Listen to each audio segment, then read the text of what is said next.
우리에게 주신 말씀 사무엘하 1장 17절서부터 27절까지 말씀입니다. 제목은 우리도 다윗처럼 슬픈 노래를 부를 수 있을까라는 제목으로 말씀을 나눌 겁니다. 우리도 다윗처럼 슬픈 노래를 부를 수 있을까? 지난주에 사무엘하 1장 1절부터 16절까지 해서 다윗이 사울의 죽음의 소식을 들은 이야기를 우리가 함께 나눴었습니다. 아마도 다윗이 들은 이야기는 제대로 된 역사는 아니기가 쉬워요. 뭔가 욕심 많은, 기회를 놓치지 않으려는 그 아말렉 사람 하나가 다윗에게 와서 다윗이 기뻐할 거라고 생각하면서 사울의 죽음을 전하죠. 게다가 사울에게서 그 면류관과 그 팔에 끼는 그 왕의 무슨 문장이 박힌 아마 그런 팔찌일 겁니다. 그 멋진 것을 갖다가 바쳐요. 그러니 다윗이 기뻐할 만한 소식도 가져다 주고, 또 다윗이 그렇게 오매불망 그리고 꿈꾸고 감히 말도 할 수 없었던 이스라엘의 왕관과 왕의 휘장을 자기가 갖다 주면서 이 아말렉 사람은 뭔가 자기의 인생에 아주 획기적인 변화가 올 거라고 기대했습니다. 좋은 일이 이제 있겠죠. 그러면서 가져갔어요. 이 사람은, 아말렉 사람은요, 다윗을 모른 거예요. 다윗을 모른 겁니다. 다윗도 자기처럼 그렇게 기회가 오면 잡는 사람인 줄 알았어요. 아마 다윗이 했던 여러 가지 일들이 다윗은 그런 사람이라는 소문을 세상에 퍼져났는지도 모릅니다. 다윗이 블레셋에게 갔다, 그런 소문이죠. 자기 안전을 위해서 갈 수 없는 곳도 가고, 또 어디에요? 저기 아래 시글락에 가가지고 강도짓도 하면서 집에 불리고 살고 그렇게 산다는 소문들이 아마 왜 없겠습니까? 그러니까 아말렉 사람 하나가 기회가 딱 왔을 때 이건 다윗에게 가면 된다라고 생각했어요. 하지만 오해죠. 다윗은 자기의 유익을 추구하는 사람 맞습니다.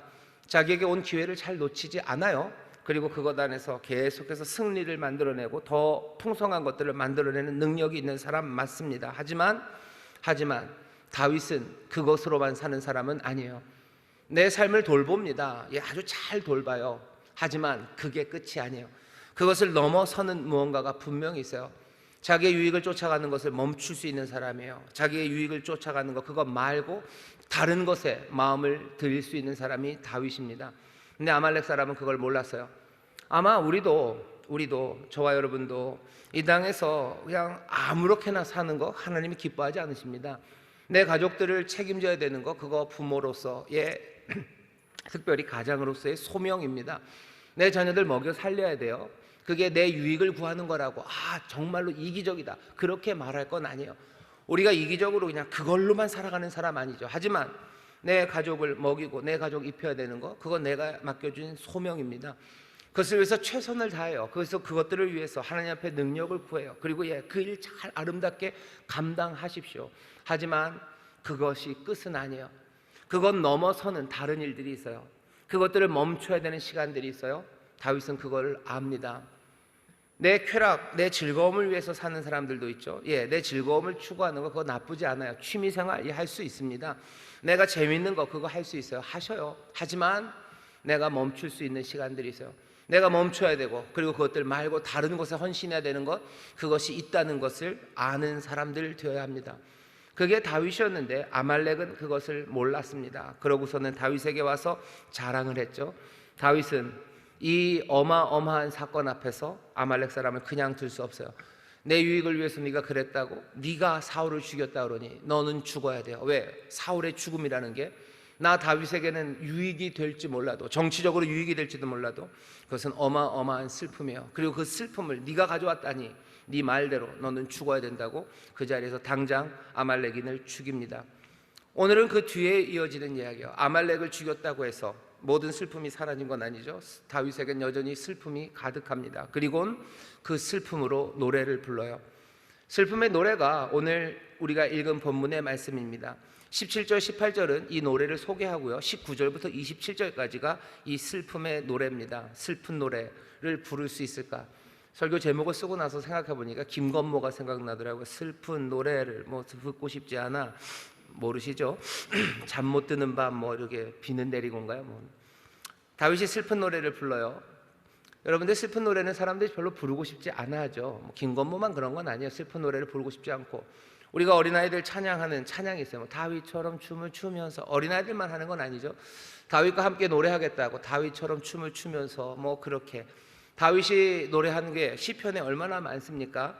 그리고 사무엘하 뒤에 가면 이제 여호와의 그 언약궤가 올 때 다윗이 춤추는 이야기가 나와요. 다윗처럼 춤을 추면서 뭐 바지가 흘러내리는지도 모르면서 그렇게 춤을 추면서 찬송하는 다윗, 그 다윗처럼 우리가 찬송하기를 바라는데, 다윗처럼 이 슬픈 노래를 부를 거라고는 기대하지 않습니다. 그런데 오늘 말씀 보면 이 슬픈 노래를 적어두래요. 그리고 이 슬픈 노래를 부르랍니다. 17절입니다. 다윗이 이 슬픈 노래로 사울과 그 아들 요나단을 조상하고 명하여 그것을 유다 족속에게 가르치라 하였으니 곧 활 노래라 야살의 책에 기록되었으되. 다윗은 이 노래를 부르래요. 유다의 자손들에게, 유다의 아들들에게 이 노래를 가르치랍니다. 이스라엘에게 이 노래를 가르치래요. 이 노래를 부르래요. 이 노래는 야살의 책에 기록되어 있답니다. 야살의 책이라는 게 나온 곳이 어디냐면요, 또 여호수아서 10장에 보면 야살의 책이라는 책 하나를 이야기합니다. 그때는 언제냐면 여호수아가 전쟁을 하면서요, 해를 멈췄던 그 시간입니다. 여호수아 10장 제가 읽겠습니다. 10장 12절입니다. 여호와께서 아모리 사람을 이스라엘 자손에게 붙이시던 날에 여호수아가 여호와께 고하되 이스라엘 목전에서 가로되 태양아 너는 기브온 위에 머무르라. 달아 너도 아얄론 골짜기에 그리할지어다 하며 태양이 머물고 달이 그치기를 백성이 그 대적에게 원수를 갚도록 하였느니라. 야살의 책에 기록되기를 태양이 중천에 머물러서 거의 종일토록 속히 내려가지 아니었다 하지 아니하였느냐. 그러니까 야살의 책이라는 걸 사람들이 안다는 거예요. 거기도 기록되어 있지 않냐, 이미 기록되어 있지 않냐. 여호수아가 그 싸움의 자리에서 기브온에서 해를 멈췄던 일, 그 일이 야살의 책에 기록되어 있대요. 오늘 여기 사울의 죽음에 관한 이 슬픈 노래도 야살의 책에 기록되어 있답니다. 그러니 야살의 책을 우리가 들고 있지는 않아요. 가끔 뭐 야살의 책이다라고 나온 무슨 그런 번역본 책들이 있기는 있습니다. 하지만 그게 정말 야살의 책인지 확인하기는 좀 어렵고요. 우리가 그냥 알고 있는 건 야살의 책이 뭐겠구나라는 짐작은 할 수 있습니다. 아마도 야살의 책은요, 뭐 하나님께서 행하셨던 놀라운 기적들, 하나님 행하셨던 놀라운 이야기들을 아마 시처럼 모아놓은 책인 것 같아요. 왜 시로 모아놓습니까? 신문 기사처럼 모아놓지. 예전에는 신문 기사처럼 글들을 쓰지 않았어요. 역사도 시로 얘기합니다.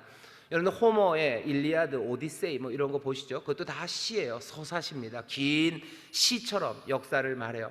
야살의 책에도 아마 시처럼 이스라엘의 위대했던 역사들, 하나님의 사람들이 했던 영웅적인 일들을 기록한 뭐 그런 시집 내지는 이야기책이 야살의 책일 텐데, 그 야살의 책에 기록되어 있대요.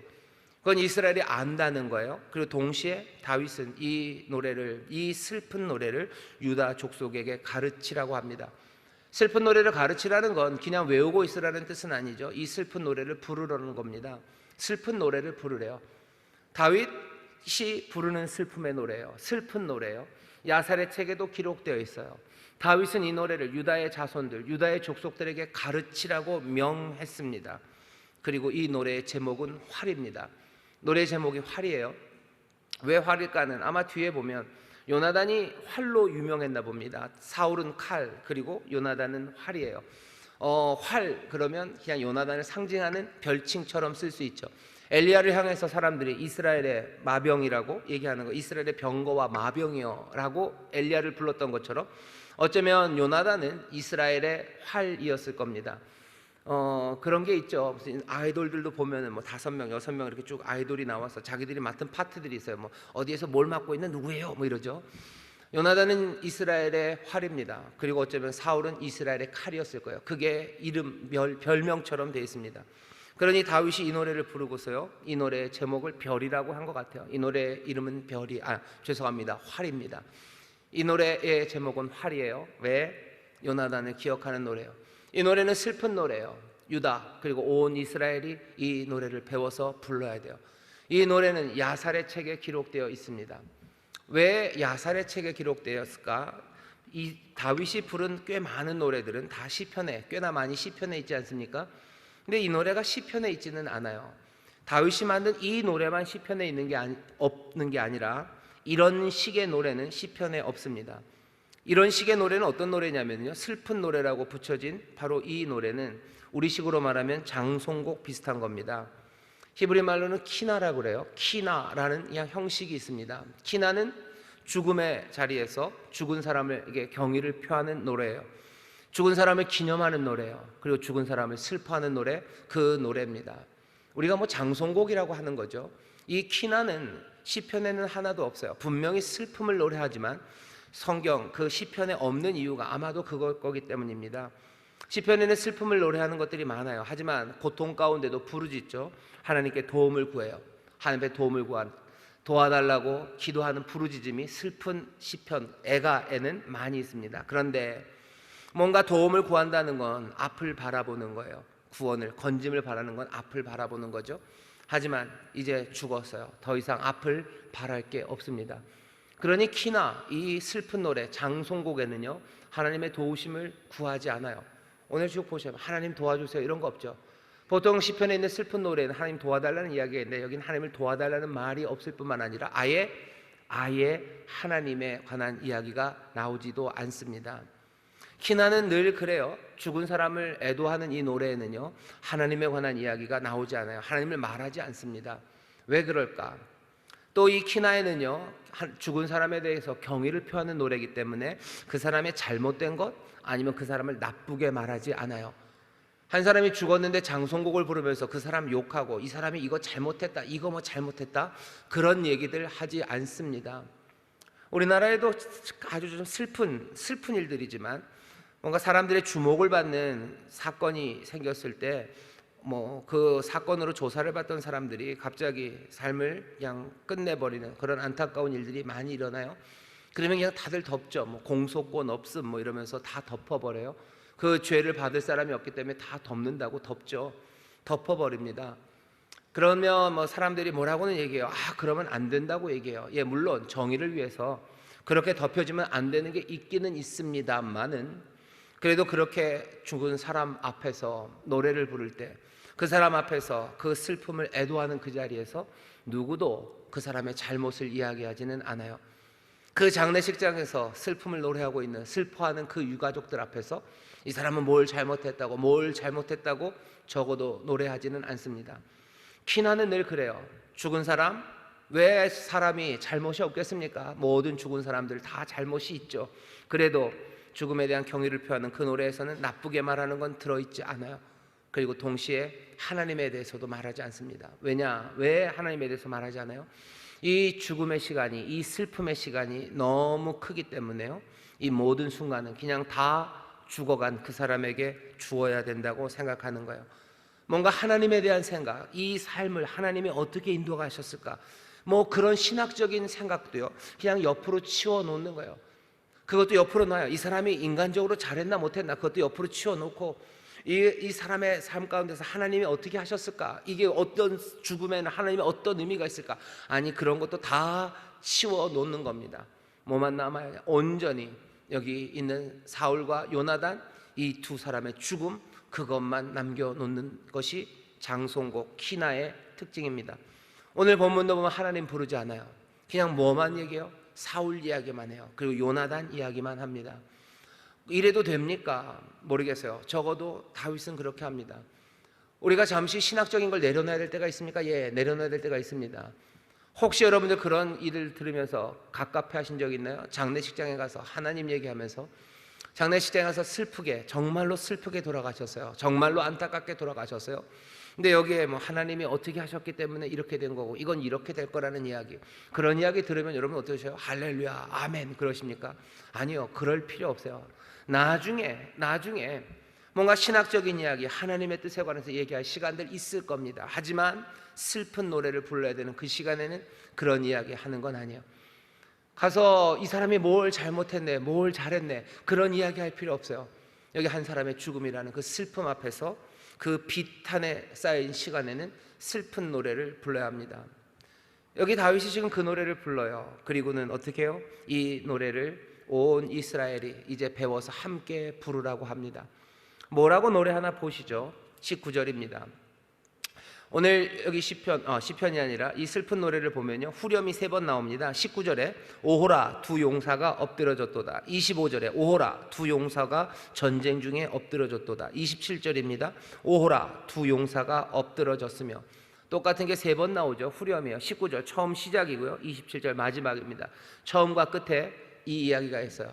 그러니 이 노래의 주제는 딱 이거예요. 오호라 두 용사가 엎드러졌다는 거예요. 오호라 용사가 쓰러져 갔구나. 그냥 이게 주제입니다. 그러니까 사람이 죽었다는 것, 그것만으로도 충분해요. 그것만으로도 충분히 슬퍼요. 그리고 그것이 갖고 있는 힘이 어마어마합니다. 19절 27절에 후렴이 있고요, 25절에 후렴이 한 번 더 있죠. 그러니 이 시편, 이 노래는요, 19절부터 24절까지가 한 덩어리, 그리고 25절부터 27절까지가 한 덩어리입니다. 뒤에 있는 25절에서부터는 요나단의 이야기예요. 앞에는 사울과 요나단에 관한 이야기입니다. 앞에 사울과 요나단에 대해서 길게 슬픈 노래를 부른 건 이스라엘 전체가 함께 부를 수 있는 노래예요. 하지만 25절부터 27절에 있는 그 짧은 요나단의 죽음에 관한 노래는 아마 다윗만이 부를 수 있는 슬픔의 노래일 겁니다. 자, 이 슬픈 노래를 어떻게 지었는지, 도대체 뭐라고 노래하는지 들어보시죠. 19절입니다. 이스라엘아, 너의 영광이 산 위에서 죽임을 당하였도다. 오호라 두 용사가 엎드러졌도다. 이 일을 가드에도 고하지 말며 아스글론 거리에도 전파하지 말지어다. 블레셋 사람의 딸들이 즐거워할까? 할례 받지 못한 자의 딸들이 개가를 부를까 염려로다. 너의 영광이 죽임을 당했대요. 너의 영광이 죽임을 당했어요. 그러니 뭐예요? 슬퍼해야 되죠. 사울 그리고 요나단입니다. 왕, 아름다운 사람이에요. 탁월한 사람이에요. 그러니 슬픔의 노래는 누구를 위한 노래입니까? 사울과 요나단을 위한 노래입니다. 사울과 요나단이 죽었어요. 그러니 슬퍼하고 애도해야 합니다.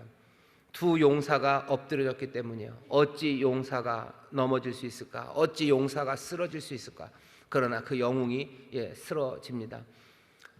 우리는 뭐 그런 생각하죠. 영광은 사라지지 않을 것 같아요. 용사가 어떻게 쓰러질까? 근데 용사가 쓰러집니다. 그게 슬픈 세상입니다. 정정하셨던 분이에요. 정정하셨죠. 어떻게 저렇게 정정하신 분이 그렇게 금방 쓰러질까? 슬프죠. 그렇게 쓰러집니다. 여기에는 무슨 하나님의 뜻이 어떻고 그 뒤에 깔려있는 뭐가 어떻고 그렇게 얘기할 시간들이 아닙니다. 슬픈 노래를 불러야 될 시간이에요. 말도 안 되죠. 어떻게 그렇게 탁월하고 아름다웠던 삶이, 어떻게 그렇게 아름다웠던 그리고 선하고 멋졌던 내 자녀가 그렇게 쓰러져 가는지, 거기에 무슨 다른 이야기를 할 수 있습니까? 아니요. 거기에서는 그냥 슬퍼하는 거죠. 슬퍼해라, 슬퍼해라. 엎드러져 죽었다는 거죠. 그럴 수 없어요. 그런데 그 슬픔이 닥쳐옵니다. 후렴이 계속 반복되는 이 후렴만이 남아요. 오라 두 용사가 엎드러졌도다. 20절입니다. 간절한 소망이에요. 사실은 그렇지만 이건 사실과는 반하는 거죠. 이미 블레셋은 다 압니다. 이미 블레셋은 사울의 갑옷 다 벗겨가지고요, 온 도시로 다 보냈어요. 어쩌면 머리도 같이 보냈는지 몰라요. 그리고 그 몸뚱아리는 여러분들 기억나시나요? 그 성벽에다가 그냥 걸어놨던 그런 슬픔입니다. 길앗 야베스 사람들이 겨우 가지고 왔어요. 그 성이죠. 벳산 성벽에 있던 사울을 가져오니 블레셋이 몰라요? 다 알죠. 몽땅 다 압니다. 그런데도 바라는 건 뭐예요? 몰랐으면 좋겠어요. 몰랐으면 좋겠어요. 이 일을 가드에도 고하지 말고 아스글론 거리에도 전파하지 말지어다. 블레셋에 있는 도시들입니다. 블레셋 사람들의 딸들이 즐거워할까? 할례 받지 못한 자들의 딸들이 개가를 부를까 염려한다. 블레셋이 이 소식 알지 못하기를, 하지만 이미 압니다. 그 할례 받지 못한 자들의 딸들이 개가를 부를까 염려해요. 왜? 결국 우리의 딸들은 슬퍼 울기 때문입니다. 24절에 보면 이스라엘의 딸들아 사울을 슬퍼하며 울지어다 라고 되어 있어요. 우리의 딸들은 우는데 이스라엘의 적들인 블레셋의 딸들이 웃게 하는 거, 즐거워하는 거, 그거 너무너무 싫어요. 알려지지 않았으면 좋겠어요 라고 노래합니다. 슬픔이죠. 21절입니다. 길보아산, 사울이 죽은 그곳을 저주합니다. 길보아 산들아 너희 위로 우로가 내리지 아니하며 재물 낼 밭도 없을지어다. 거기서 두 용사의 방패가 버림받음이라 곧 사울의 방패가 기름 부음을 받지 않음같이 되었도다. 길보아 산에서 죽었습니다. 그러니 거기를 저주하는 거예요. 비도 내리지 말아라는 거죠. 길보아 산에는 비도 내리지 말아라. 거기에는 재물을 낸 밭 그런 것도 없어져라는 거야. 밭도 없다. 거기는 그냥 황폐한 곳이 되라는 거예요. 위에서도 물 나오지 말고 아래서도 물 나오지 말고 그냥 몽땅 다 황량한 곳 되어버리라고. 왜? 그 길보아산이 황량한 것을 봐야, 그것 봐야 내 슬픔 그리고 우리의 이 깊은 상실에 어울린다는 겁니다. 길보아가 죽음의 장소가 되라고 얘기하죠. 왜? 거기는 사울의 방패가 더럽혀졌기 때문이에요. 더 이상 사울의 방패에 기름이 부어지지 않을 거예요. 왜? 사울은 이제 더 이상 전쟁에 나가지 않습니다. 전쟁에 나가려면 방패를 닦아야 되겠죠. 근데 이제 방패 닦을 일 없어요. 그냥 거기에 기름 부으면 끝입니다.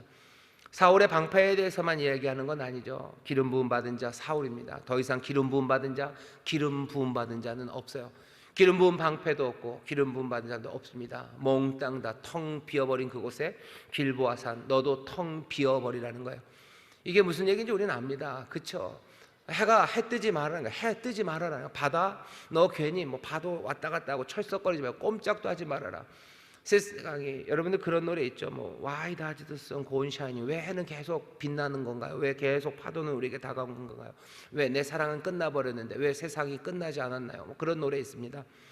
세상이 끝난 것 같고 다 황량해졌는데 길보아산 너는 뭐 하는 거냐는 거죠. 너도 황폐해져라. 너도 거기서 그 죽음의 땅이 되어버리라고 말하는 그런 슬픔을 토해내고 있습니다. 이건 뭐죠? 그 슬픈 죽음이 그냥 몽땅 다 황량하게 만들었다는 거예요. 생명의 기운도 없게 만들고 우리를 모두 다 힘 빠지게 만드는 그 슬픔을 그냥 그대로 내어놓습니다. 우리 맥 빠졌다는 거죠. 22절서부터는 키나 그 장송곡들의 특징입니다. 죽은 사람을 애도하고 슬퍼하는 노래는 항상 죽은 사람이 살았을 때 그리고 죽은 사람이 이제 죽은 지금을 비교해요. 그때와 지금을 비교합니다. 지금은 잃어버린 상실의 시간이에요. 그때는 그 사람들 때문에 아름다웠어요. 그 사람들 때문에 행복했어요. 그 사람들은 용맹했어요. 그 둘을 비교합니다. 22절 보시죠. 죽은 자의 피에서 용사의 기름에서 요나단의 활이 물러가지 아니하였으며 사울의 칼이 헛되이 돌아오지 아니하였도다. 요나단과 사울이 얼마나 용맹한지를 보여줍니다. 그때는 요나단의 활이 물러가지 않았어요. 사울의 칼이 헛되이 돌아가지 않았어요. 그 사람들이 활을 쏘고 칼을 휘두르며 싸워 나갔습니다. 용맹한 이스라엘의 왕으로 그리고 왕의 아들로 싸워 나갔어요. 죽은 자의 피, 용사의 기름입니다. 이건 다윗과 사울과 요나단이 죽은 전투를 얘기하는 건 아닌 것 같아요. 그러니까 사울과 요나단의 피가 아니라 사울의 칼과 요나단의 활을 통해서 블레셋의 용사들이죠. 그 사람들에게서 기름이 나와요. 그리고 그 사람들에게서 피가 나옵니다. 그렇게 용맹하게 싸워 이겼어요. 그리고 일부러 아마 그렇게 얘기한 것 같죠. 피와 기름이 이 두 사람의 용맹함 때문에 쏟아지기 시작하죠. 피가 쏟아지고 기름이 쏟아진다는 건 제사의 자리입니다. 하나님 앞에 제사 드릴 땐 피가 그리고 기름이 드려지죠. 이 다윗의 슬픈 노래는 그렇게 얘기하는 것 같아요. 다 사울과 그리고 요나단이 용맹하게 싸웠어요. 그들의 활과 칼이 성실하게 그리고 헛되지 않게 정말 그렇게 이스라엘을 위해서 이스라엘 민족과 그 이스라엘 나라를 위해서 싸웠을 뿐만 아니라 거기에서는 기름과 피가 나왔어요. 이것은 하나님께 드려지는 제사처럼 그렇게 쓰여졌다고 얘기하는 것 같아요. 하나님의 일을 감당한 사람이죠. 하나님 앞에 드려지는 삶이에요. 동시에 이스라엘을 섬기는 그 용맹함이 그리고 그 철저한 헌신이 사울과 요나단에게 있었다는 겁니다. 그런 사람들이 쓰러져 간 거예요. 그러니 길보아산 너는 황폐해지는 게 맞아요. 블레셋의 여자들 그 딸들이 기뻐하면 안 돼요. 그러면 절대 안 돼요. 왜? 우리의 용사가 영광의 아름다움이 그 높은 산에서 쓰러져 갔기 때문이에요. 어찌 용사가 쓰러져 가는가? 어찌 이 용사들이 쓰러져 가는가라고 슬픔을 노래하는 겁니다. 23절입니다. 사울과 요나단이 생전에 사랑스럽고 아름다운 자러니 죽을 때에도 서로 떠나지 아니하였도다.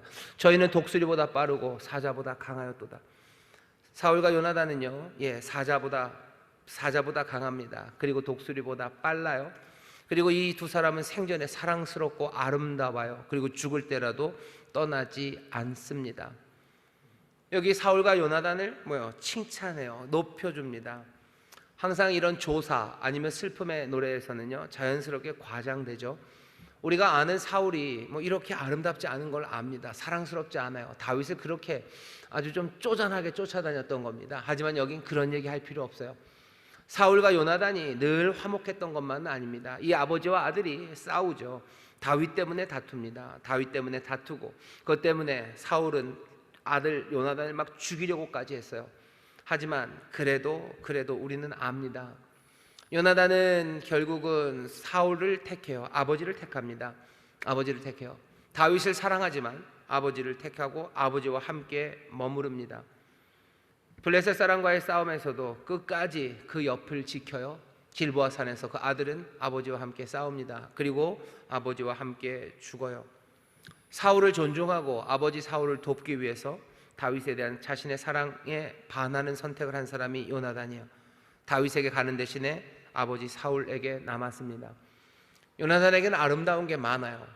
그리고 사울에게도 아름다운 게 많아요. 못난 게 있나요? 못난 거 있습니다. 둘이 불화했나요? 불화했습니다. 하지만 여기 이 슬픔의 자리에서는 그런 이야기는 필요 없습니다. 그런 이야기는 필요 없어요. 아름답고 사랑스러웠던 사람, 그 둘은 끝까지 하나로 서로에게 대한 충성으로 그 마지막 전쟁의 자리에서 함께 죽어갔다고 다윗은 지금 노래합니다. 독실보다 빠르고 사자보다 강한 사람들, 생전에 사랑스럽고 아름다웠던 사람들, 둘이 죽기까지 함께 했었던 그 귀한 서로를 향한 충성의 사람들, 그 아름다운 용사, 그 용사들이 지금은 사라졌다는 거예요. 24절입니다. 이스라엘 딸들아 사울을 슬퍼하여 울지어다. 저가 붉은 옷으로 너희에게 화려하게 입혔고 금노리개를 너희 옷에 채웠도다. 사울이 너희에게 한 것들이 꽤 많다는 겁니다. 금노리개 그리고 붉은 옷 주었어요. 좋은 것들 주었죠. 사울이 다윗을 쫓아다니는 정신 나간 사람만은 아닙니다.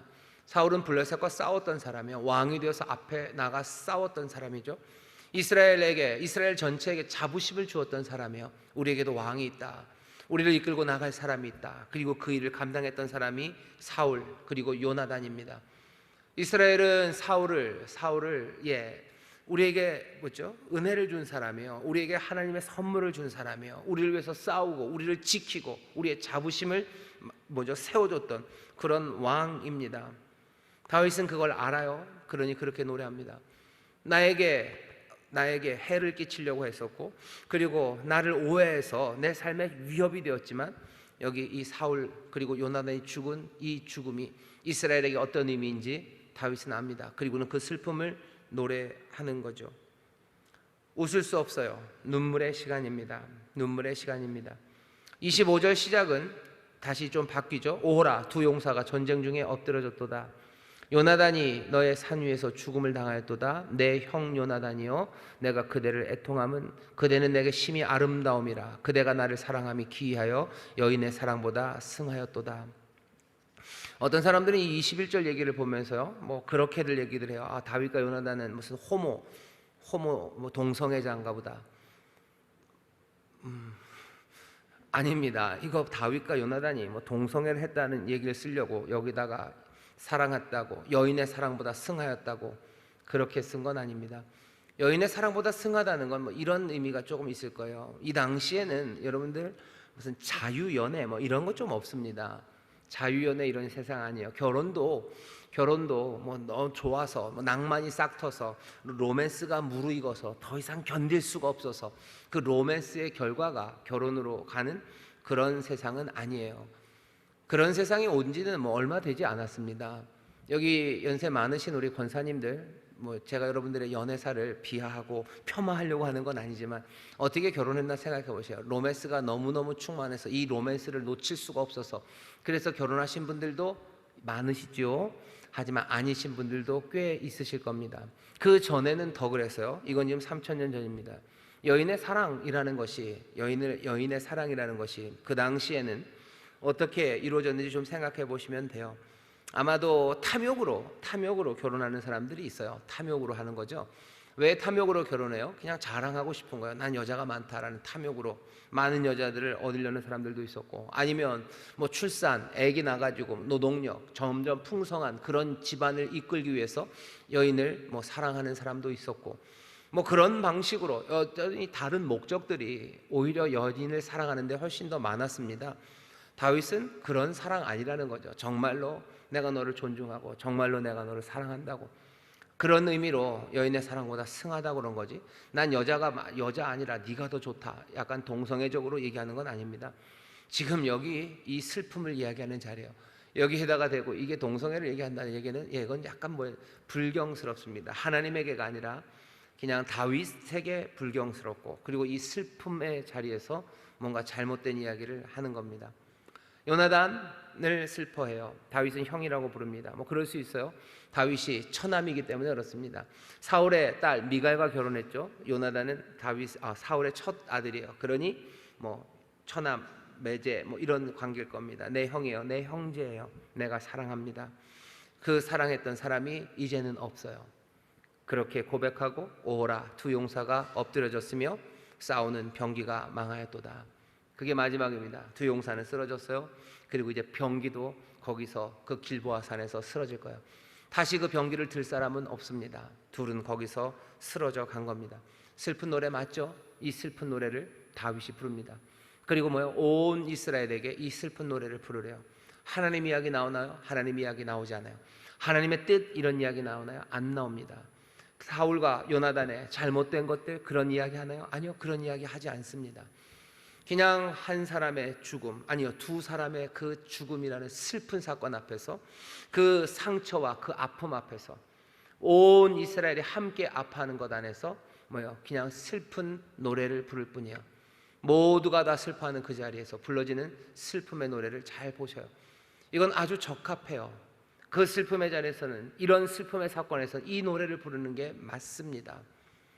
거기에는 무슨 정의를 위하여 사울과 요나단의 잘못을 들춰내는 건 조금도 없어요. 조금도 없습니다. 거기에는 하나님의 숨겨진 뜻이라는 신학적인 논의들 그런 것 전혀 없습니다. 이건 그냥 온전히 사울과 요나단의 시간, 사울과 요나단의 죽음이라는 그 슬픔, 모두가 함께 아파하는 그것 안에서 그냥 그 슬픔을 말하고 있을 뿐입니다. 오늘 이 노래를 우리가 쭉 같이 읽었습니다. 그리고서는 이 말씀 가운데서 우리에게 주시는 교훈은 뭡니까? 오늘 설교의 제목, 우리도 다윗처럼 슬픈 노래를 부를 수 있을까? 우리도 슬픈 노래를 부를 수 있을까? 슬픈 노래가 멈춰졌어요. 이스라엘이 엄청나게 지금 진 겁니다. 몽땅 깨졌죠. 길보아 산에서 다 깨지고 도망가고 죽고, 그래서 블레셋이 그냥 그 동네들을 다 점령하고, 게다가 사울도 죽고, 사울뿐만 아니라 요나단도 죽고, 아들 아비나답과 말기수아 몽땅 다 죽었어요. 이만큼 깨질 수 있을까만큼 엄청나게 진 겁니다. 엄청나게 졌어요. 이 슬픔 앞에서 어떻게 해야 됩니까? 그냥 조용해야 되죠. 조용할 것 같죠. 할 말이 없죠. 그런데 여기 보면요, 다윗은 할 말이 없는 게 아니라 노래하기 시작하는 거예요. 슬픈 노래를 부릅니다. 여러분들, 엄청난 실패와 아픔 앞에서요, 사람들은 그냥 아무 말 못해요. 말을 잃어버리죠. 말을 잃어버렸다 그래요. 할 말이 없어요. 할 말이 없죠. 할 말이 없죠. 장례가 나서 조문하러 가면 여러분들 얼마나 난처합니까? 할 말이 없어요. 뭐라고 말합니까? 가서 할 말이 없죠. 할 말이 없으니 그냥 옆에 있는 것만 해도 위로가 된다고들 얘기들 하셔요. 안 하는 것보다 낫습니다. 쓸데없는 말 하는 것보다는 아무 말도 안 하는 게 나아요. 근데 오늘 본문을 보면 여기 슬픈 노래를 부르기 시작합니다. 할 말 다 그쳐버린 그 자리에서 다윗은 슬픈 노래를 불러요. 슬픈 노래를 부릅니다. 오늘 이 말씀을 보면서 우리 하나 생각해야 되는 게 있습니다. 뭐냐면, 우리가 슬픈 노래를 부르기 위해서는요, 슬픈 것들을 말할 수 있는 말들이 필요합니다. 말이 필요해요. 뭐라고 말합니까? 할 말이 없죠. 할 말이 없으니까 가만히 있어요? 아니요. 슬픈 노래 불러야 됩니다. 정말로 참된 말들, 그리고 또 이 아픔과 슬픔을 끌어안을 수 있는 말들, 그 말들이 시작돼야 돼요. 안 그러면 그냥 침묵하게 되고, 아무 말 못하면 무감각해지고 소망도 사라지고, 그리고 돌보는 일도 할 수 없습니다.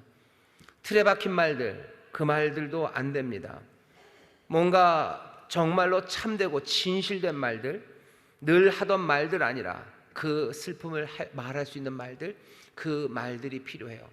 그리고 그 말들을 찾아내고, 그리고 그 말들을 노래하기 시작해야 합니다. 온 민족이 함께 슬퍼하는 노래를 만들 만큼의 위치에 우리가 있지는 않아요. 다윗은 온 이스라엘이 함께 슬픈 노래를 부를 노래를 전할 수 있는 위치에 있습니다. 그러니 그렇게 했어요. 우리는 그 정도는 아닙니다. 하지만 그럼에도 불구하고 우리도 슬픈 노래를 부를 수 있어야 합니다. 아마 슬픈 노래를 부를 수 있기 시작하려면 다윗처럼 기쁨의 노래할 수 있는 사람이어야 돼요. 여러분들은 언제들 노래하셔요? 노래들 하시나요? 찬양팀 앞에서 노래하고 찬양하는 거 말고 노래하십니까? 노래하셔요? 노래하셔요. 노래하십시오. 남들이 부르지 않는 노래들로 노래들 하셔요. 언제? 아침에 일어나서 노래하십시오. 그리고 저녁에 잠자기 전에 노래하셔요. 노래를 잘 못하는데요. 괜찮습니다. 어차피 듣는 사람 없잖아요. 그리고 어차피 무슨 그 노래로 이렇게 돈 버실 거 아니잖아요. 그러니 노래를 하셔요. 노래를 하셔요. 사랑의 노래들을 하셔요. 그리고 감사의 노래들을 하셔요. 그리고 슬픔의 노래들을 하셔요. 내가 몽땅 다 100% 창작으로 할 수 없다면 들은 것들 이것저것 들은 이야기들이라도 노래를 하셔요. 그러면서 점점 더 내 말로 노래하려고 애써 보셔요. 내 자녀들에게 노래하셔요. 그리고 내 남편에게 노래하시고 내 아내에게 노래하십시오. 킥킥대고 웃겠죠. 그게 뭐냐고 그럴 겁니다. 그래도 노래하십시오. 노래하셔요. 너는 어떠냐라고 그렇게 지금 저를 보시는 것 같은데요. 저도 노래를 좀 합니다. 노래를 해요. 이거 참 어렵네요. 노래하셔요. 노래하십시오. 아침에 밥 먹을 때 노래하세요. 맛있는 밥이 준비되었다고, 이 밥이 어떤 밥인지 아시냐고, 이 밥으로 말씀드릴 것 같으면 이라고 노래하셔요. 정성을 다해서 준비했다고 노래하셔요. 맛있게 먹으면 좋겠다고 노래하셔요. 하나님이 주셔서 기쁘다고 노래하셔요. 틀에 박힌 말들 아니라 다른 말들 시작해야 돼요. 슬픔도 마찬가지. 슬픔의 자리에서요 입 다물고 있으면 안 됩니다. 슬프다고 얘기하셔요. 여기 보시죠.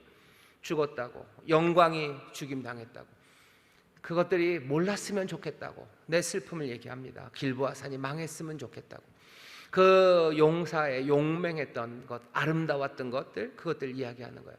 나쁜 이야기 말고 슬픔의 자리에서 쏟아내야 되는 슬픔들을 하나하나 말하기 시작해야 됩니다. 이 노래를 부른 사람은 다윗이에요. 철저하게 자기의 유익을 구하던 사람입니다. 하지만 자기의 유익과 상관없이 슬픔을 자기를 넘어서 생각하고 말할 수 있는 사람이요, 내 유익과 상관없이 정말로 슬픈 일에 함께 슬퍼하며 노래하십시오. 그게 어쩌면 다윗처럼 슬픈 노래를 부르기 위한 처음 시작일 겁니다. 말들을 찾아내셔요. 슬픔을 말하기 시작하셔요. 입을 여시기 시작해야 돼요. 슬픈 일들을 말하세요.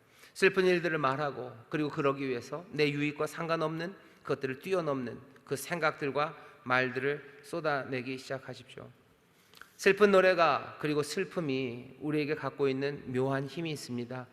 슬픔을 당하면 사람들은 몽땅 다 하나로 묶여져요. 슬픔 앞에서 하나로 탁 묶여집니다. 그리고 그 슬픔은 모든 것들을 멈춰서게 해요.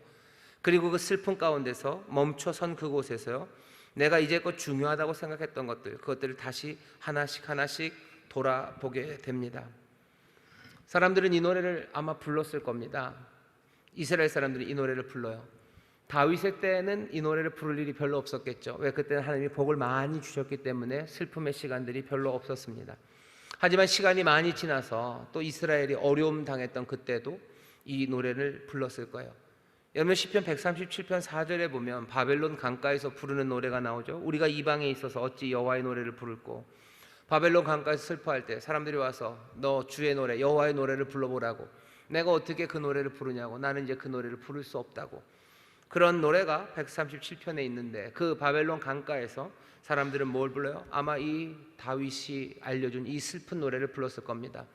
사울이 죽은 것뿐만 아니라 자기들의 왕이 죽었어요. 시드기야가 죽었고, 우리의 사랑했던 영웅들이 그렇게 예루살렘에서 죽어갔어요. 그 모든 죽은 사람들 앞에서 이 사람들은 이 노래를 불렀을 겁니다. 이 노래를 불러요. 그리고 우리에게도 이 노래를 부르라고 지금 가져다 주는 겁니다. 슬픔과 고통의 시간들에 잠시 멈춰서 얼마든지, 아니 이 반드시 이 노래를 불러야 됩니다. 현재 세상은요, 슬픈 노래를 부르지를 못해요. 슬픈 노래를 부르지 못합니다. 침묵하려고 해요. 교회는 이 슬픔 앞에서 노래할 수 있는 어쩌면 유일한 곳입니다. 죽음을 앞에 놓지를 못해요. 죽음 앞에서 아무 말도 하지 못합니다. 그냥 꺼이꺼이 할 뿐이에요. 심지어 요즘은 여러분 가만히 보셔요. 장례식장에서 우는 사람들 별로 없습니다. 별로 없습니다. 제가 어렸을 때만 해도 장례식장에 가면은 정말 사람들 많이 울었어요. 가족들 정말 많이 울고요. 그리고 또 뭐 친구들도 막 울어요. 아무도 잘 모르는 사람 와서 울어가지고 저게 뭔가 온갖 상상을 하게 만들 때도 있지만 참들 많이들 우셨어요. 근데 이제는 장례식장에서 울지 않습니다. 그게 뭐죠? 우리가 믿음의 사람이고 천국에 소망이 있기 때문에 안 우는 게 아니에요. 우리만 안 우는 거 아니에요. 다른 사람들도 더 안 웁니다. 아무도 안 울어요. 장례식장에서 울지 않아요. 장례식장 조용합니다. 뭐 고스톱을 안 쳐서 그런 건가요? 사람들이 울지를 않아요. 아무도 안 웁니다. 왜 안 우는지 여러분 생각해 보셨나요? 사람들은 왜 안 울어요? 세상은 울지 못하는 세상을 점점 만들어가요. 슬픔을 표현하지 못하게 만들어가요. 슬픔을 표현하지 못하게 만들어요. 다 입 다물게 만듭니다. 왜? 슬픔을 말해봐야 소용없어요. 슬픔의 문제는 운다고 해결되는 게 아니에요. 다른 것으로 해결하는 거지 운다고 해결되냐라는 말로 슬픔을 말하지도 울지도 못하게 합니다. 하지만 오늘 이 말씀이 살아서 우리에게 전해지는 말씀이라면 우리에게도 슬픈 노래를 부르라는 주의 말씀이 우리에게 들려오는 거예요. 슬픈 노래를 불러라 라는 거죠. 슬픈 노래를 부른다는 건 슬픔을 그대로 인정하는 거예요. 패배되고 망하고 우리가 몽땅 다 졌다는 것을 그거 말하라는 거예요. 용사가 쓰러졌다고 말하라는 거예요. 우리의 나라가 무너졌다고 말하라는 거예요.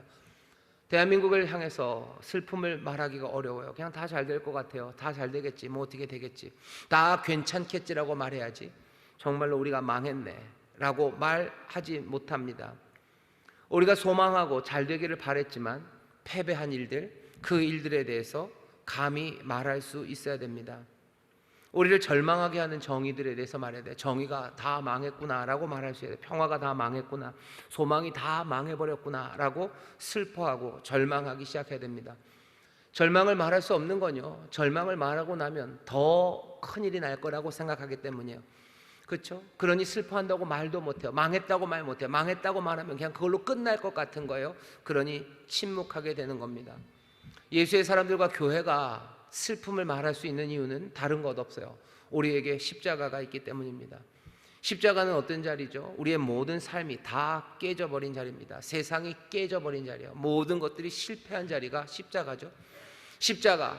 하지만 그 정말로 가장 깊은 슬픔을 우리는 노래하고 그리고 그 슬픔 앞에 서요. 그리고 그 십자가에서부터 새로운 생명이 거기서 시작되었음을 우리는 압니다. 그러니 우리는 십자가 그 앞에 가가지고요, 뭐 해야 돼요? 우리의 실패, 우리의 삶의 깨어짐과 슬픔, 그 모든 것들을 고할 수 있어요. 내가 망했다고 얘기할 수 있어요. 내 삶이 망했다고, 우리나라가 망했다고, 우리 집안 다 망했다고, 용사가 쓰러졌다고, 쓰러지지 않을 줄 알았던 것들이 다 망해져 버렸다고 십자가 아래서는 말할 수 있습니다. 근데 우리가 기쁨과 회복 그리고 뭔가 찬송으로 나아가려면요, 단박에 나갈 수 없어요.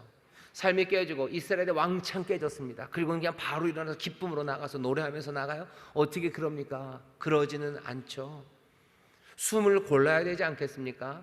꺼이꺼이 슬퍼 울다가 여러분 금방 멈춰지던가요? 안 멈춰집니다. 안 돼요. 억지로 멈추려고 하면 딸꾹질 나죠. 딸꾹질 납니다. 말도 안 나오고 아무것도 안 돼요. 고통을 위한 자리, 슬픔의 자리가 필요합니다. 상처들을 치료하기 위해서는 어떻게 해야 돼요? 드러내야지 치료가 돼요. 개복해야 되죠. 개복의 시간이 필요한 거예요. 여기 이 실패가, 여기에 잘못이, 여기에 슬픔이 있다는 거, 그거 말해지고 앞으로 나와야 돼요. 그래야 거기서부터 새로운 것들로 나아갈 수 있습니다. 십자가를 만난다는 거, 그것은 우리의 실패 그리고 우리의 모든 잃어버린 것들을 만나는 자리예요. 내가 죄인임을 인정하는 거 사람들이 싫어하죠. 내 삶이 망쳐졌다는 거 인정하기 싫어하죠. 내가 잘못했다는 거 인정하기 싫어하죠. 내가 여기서 이제 다 깨어져서 내 삶은 이제 아무것도 남은 게 없다고, 슬픔이라고 그렇게 말할 수 없어들 합니다. 하지만 십자가 그 아래서는 말할 수 있습니다. 교회와 성도들은 다윗과 함께 노래하셔야 돼요. 다윗과 함께 춤추며 노래하셔야 됩니다. 하지만 다윗과 함께 춤추며 그 기쁨과 그 소망과 그리고 그 회복을 찬송하기 위해서는요, 먼저는 어쩌면 이 다윗과 함께 이 아픔이, 실패가, 그리고 모든 것들을 잃어버린 것을 인정하고 그것들을 노래하기 시작해야 될 겁니다. 슬픔을 노래하셔. 내가 슬프다고, 내 삶이 다 망했다고 노래하셔. 내 삶이 철저하게 깨졌다고, 이 슬픔을 어이할 거라고 노래하십시오. 그리고 나서는 그때부터 우리는 우리를 위해서, 우리 나라를 위해서, 우리의 세상을 위해서 하나님의 새로운 미래, 그것을 향하여 돌아설 수 있습니다. 이 슬픔의 노래를 부르고 나서 그리고서부터 다윗은 움직이기 시작하는 거예요. 여러분들 십자가 앞에 나와서 내 슬픔, 내 모든 못난 것 다 고하셔요. 찬송하죠. 우리가 천부의 의지 없어서 손들고 옵니다. 주 나를 박대하시면 나 어디 갑니까?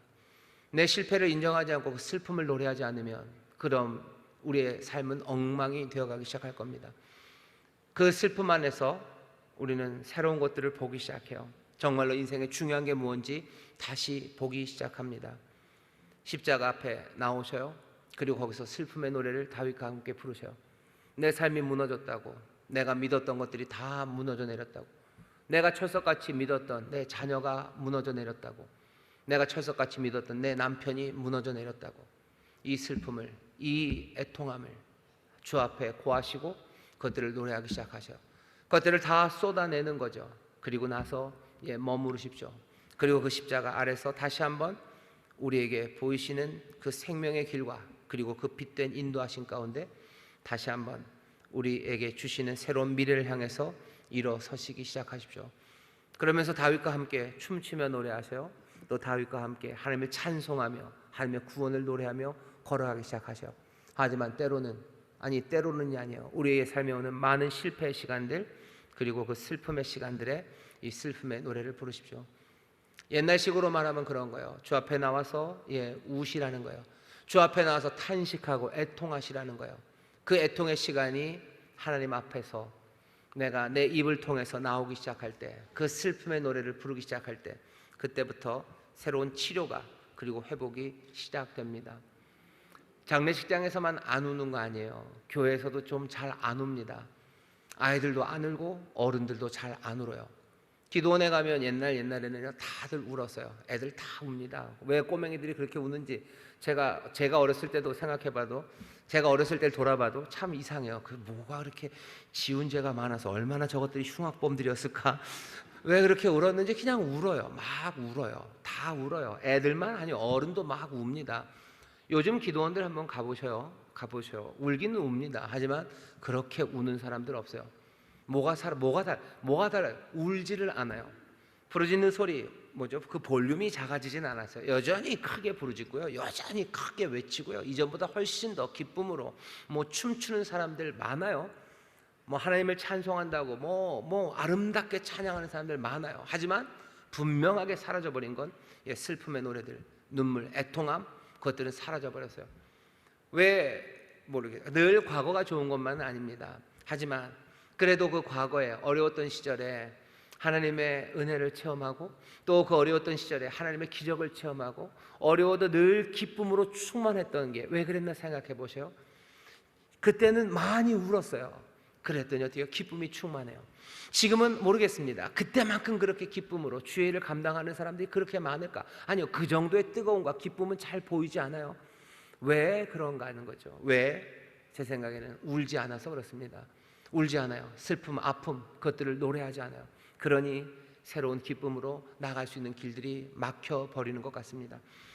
여러분들 십자가 앞에 나와서 우리는 그 죽음 그리고 실패, 모든 패배, 그것들을 다 노래할 수 있습니다. 그 애통함이 우리 가운데 가능합니다. 교회에만 가능합니다. 다른 곳에서는 그 슬픔을 말하면 매장당한다고 생각하는 거예요. 그거는 포기를 뜻한다고, 그건 수건 던지는 거라고, 수건 던지면 끝나는 거 아니냐고. 아니, 십자가 아래서 수건을 던지고 항복하고 거기서 애통하고 영혼을 쏟아낼 때 십자가는 다시 우리를 일으켜 세우는 자리가 돼요. 세상의 다른 곳은 그런 곳 없습니다. 세상은 수건 던지면 끝이에요. 내 실패와 패배를 고백해버리면 끝이에요. 끝까지들 버티는 거예요. 조국 씨 하시는 거 보면 알아요. 끝까지 버틸 겁니다. 절대로 잘못했다고 얘기 안 할 거예요. 절대로 자기가 잘못했다고 얘기 안 해요. 그러면 끝인 걸 알기 때문에 그래요. 우리도 세상 따라 그렇게 살아가면 안 됩니다. 십자가 앞에 나와서 내가 여기가 끝이라고, 내가 잘못하고 내가 실패했다고, 용사가 쓰러져 버렸다고, 그러니 어떻게 해요? 슬픔으로 그 앞에 있으시면 돼요. 그리고는 그때부터 또 은혜가 우리를 인도해 가실 것 여러분들 믿으십시오. 거기에 뭔가를 미리 그 애통과 슬픔의 자리에다 끼워넣을 필요 없어요. 여기 슬픔의 노래 뭐가 끼어 있어요? 이렇게 하면 하나님이 우리를 도와주신다, 이런 이야기 있습니까? 없습니다. 하나도 없어도 돼요. 그냥 순수하게 슬픔과 애통함, 그것으로 십자가 앞에 나서 그냥 쏟아내면 돼요. 그것으로 충분합니다. 그리고 또 하나님께서 은혜로 우리를 이끌어 가실 거예요. 그러니 실패의 자리, 애통함, 그 노래를 십자가 앞에서 부르시고 여러분들의 삶에서 침묵하지 마셔요. 절대 그냥 넘어가지 마셔요. 하나님 앞에 나와서 고하십시오. 그리고 할 수만 있다면 사람들과 함께 그 슬픔을 노래하셔요. 사람들과 함께 하나님 앞에 나와서 우리의 잘못을, 우리의 실패를 하나님 앞에 기도하는 저와 여러분 되실 때 우리에게 주신 하나님의 기쁨이 그리고 회복이 은혜로 임하게 될 줄 믿습니다. 기도하겠습니다. 하나님 감사합니다. 슬픔의 노래, 이 노래를 불러야 세상에 다시 기쁨의 노래를 부를 수 있습니다. 세상은 슬픔의 노래, 패배를 감히 말할 수 없지만 우리는 말할 수 있습니다. 우리는 은혜 앞에 십자가 아래 있습니다. 내 삶과 우리의 삶이 무너진 곳, 아버지 하나님, 그 모든 것들을 아뢰고 주 앞에 애통하고 통곡하고 슬픔을 토해내는 이들 되게 하여 주옵시고, 그 가운데 이제 또 하나님께서 새 은혜로 우리를 일으켜 세우실 것을 믿사오니 주여, 우리로 주 앞에서 또한 회복과 기쁨으로 또 하나님의 구원을 노래하며 춤추는 그 새날을 허락하여 주옵소서. 감사드리며 예수님 이름으로 기도하옵나이다. 아멘.